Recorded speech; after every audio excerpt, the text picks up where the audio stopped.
Bonjour et bienvenue. Aujourd'hui, on va plonger au cœur d'une méthode de vente qui a littéralement redéfini les règles du jeu, la méthode SPIN. Et ce qui est vraiment fascinant avec elle, c'est qu'elle ne sort pas de nulle part. Non, elle est basée sur l'une des plus grandes études jamais réalisées sur ce qui fait concrètement un excellent vendeur. Alors, pour commencer, une question qui bouscule un peu les idées reçues.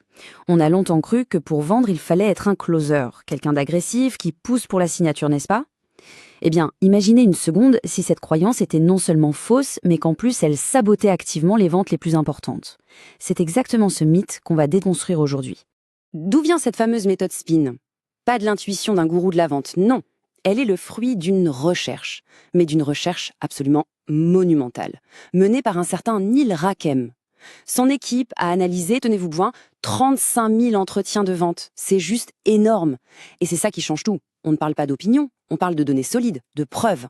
Allez, entrons dans le vif du sujet. Et pour bien comprendre ce qui marche, il faut d'abord balayer ce qui ne marche pas. La toute première révélation de cette étude, c'est que plusieurs des dogmes de la vente, ceux qu'on enseigne depuis des décennies, sont en fait complètement à côté de la plaque. Regardez ça. On a ici deux piliers de la vente traditionnelle qui s'écroulent. Premièrement, l'idée qu'il faut être insistant, presque agressif pour conclure. L'étude a prouvé que dans les ventes complexes, à forte valeur, c'est totalement contre-productif. Ça fait fuir les clients. Et ensuite, cette fameuse obsession pour les questions dites ouvertes. En fait, la recherche montre que ça n'a quasiment aucun impact. Peu importe que la question soit ouverte ou fermée, ce qui compte, c'est son objectif. Ok, donc si les anciennes méthodes sont à jeter, qu'est-ce qui fonctionne vraiment? La découverte fondamentale de Rackham est assez subtile, mais elle est géniale. Tout repose sur la compréhension des besoins de l'acheteur. C'est vraiment là que se joue le tournant psychologique de la vente. Il faut distinguer deux choses. D'un côté, il y a les besoins implicites, ce sont des petites frustrations, des difficultés, des « ça pourrait aller mieux ». Et de l'autre, les besoins explicites. Là, ce sont des déclarations claires, une envie de changer, une intention d'agir. La différence peut sembler minime, mais en réalité, elle est absolument fondamentale. Pour que ce soit bien clair, prenons un exemple. Un client qui dit « notre système est parfois un peu lent ».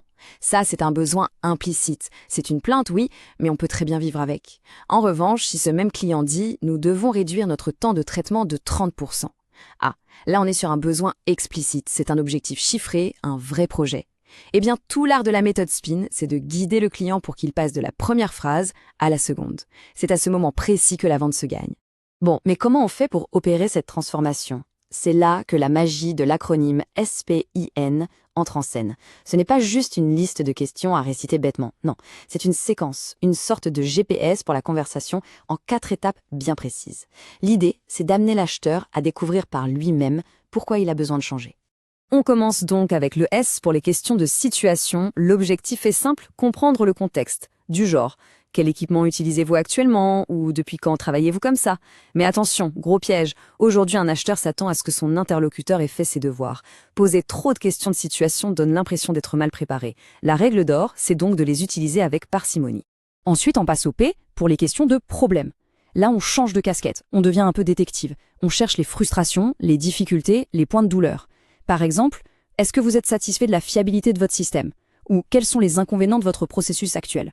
Le but, c'est de faire verbaliser les besoins implicites, de faire dire au client « oui, c'est vrai, ça c'est un problème ».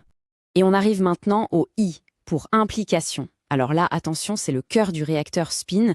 Ce sont de très loin les questions les plus puissantes. Parce qu'un problème, au fond, ce n'est qu'un problème, jusqu'à ce qu'on comprenne ses conséquences.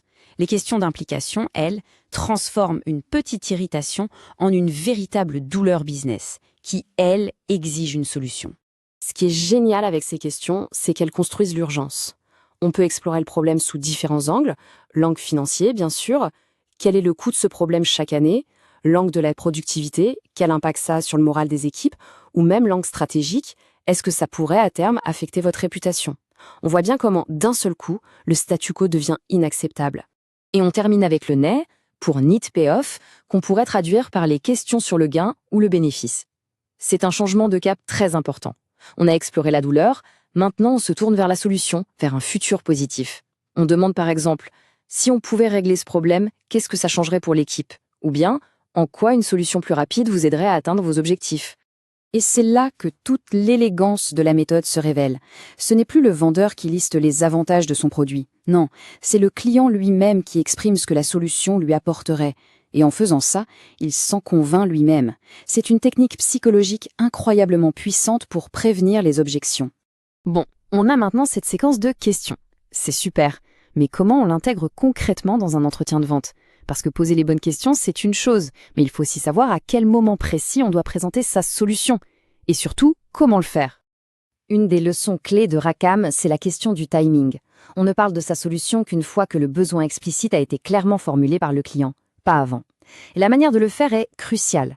Parler des caractéristiques techniques de son produit a très peu d'impact. Parler des avantages généraux, c'est un peu mieux. Mais ce qui fait vraiment mouche, ce sont les bénéfices. Expliquer comment la solution répond, point par point, aux besoins précis que le client vient d'exprimer. Et comment on mesure le succès d'un entretien ? Rackham identifie 4 issues possibles. Il y a la commande, bien sûr, c'est le Graal, mais dans les ventes complexes, le vrai signe de succès, c'est l'avancée, quand l'acheteur s'engage sur une action concrète qui fait avancer les choses. Attention à la poursuite, le fameux « on se rappelle ». En réalité, c'est un échec déguisé car on a perdu tout le momentum. On pourrait se dire qu'une méthode conçue dans les années 80, avant Internet et tout le reste, est peut-être un peu dépassée. Eh bien, en fait, c'est tout l'inverse. À l'ère de l'intelligence artificielle, les principes du spin selling sont plus pertinents que jamais. Ils sont même validés et amplifiés par la technologie. C'est ça qui est ainsi fou. Aujourd'hui, on a des outils d'IA qui peuvent analyser des milliers d'appels de vente en temps réel. Et vous savez quoi ? Les résultats sont sans appel. Les algorithmes confirment, point par point, ce que Rackham avait découvert il y a 40 ans avec des fiches en papier. La séquence de questions, le ratio de temps de parole, tout est validé par la data moderne. Prenez ce chiffre. Par exemple, c'est saisissant. L'IA nous montre que dans les appels qui aboutissent, l'acheteur parle environ 70% du temps pendant la phase de découverte. Et ce n'est pas un hasard, c'est tout simplement la conséquence directe d'une bonne application de la méthode SPIN. Forcément, quand on passe son temps à poser les bonnes questions, on écoute beaucoup plus qu'on ne parle. Finalement, tout se résume à cette question. Le rôle du vendeur est-il de persuader à tout prix ou d'aider l'acheteur à clarifier sa pensée et à comprendre ses propres problèmes ? Le spin selling, vous l'aurez compris, choisit la deuxième option sans hésiter. C'est un changement complet de paradigme. On ne se voit plus comme un vendeur qui pousse un produit, mais comme un consultant, un conseiller qui aide à trouver la meilleure solution. Et c'est ce changement de posture qui, au fond, fait toute la différence.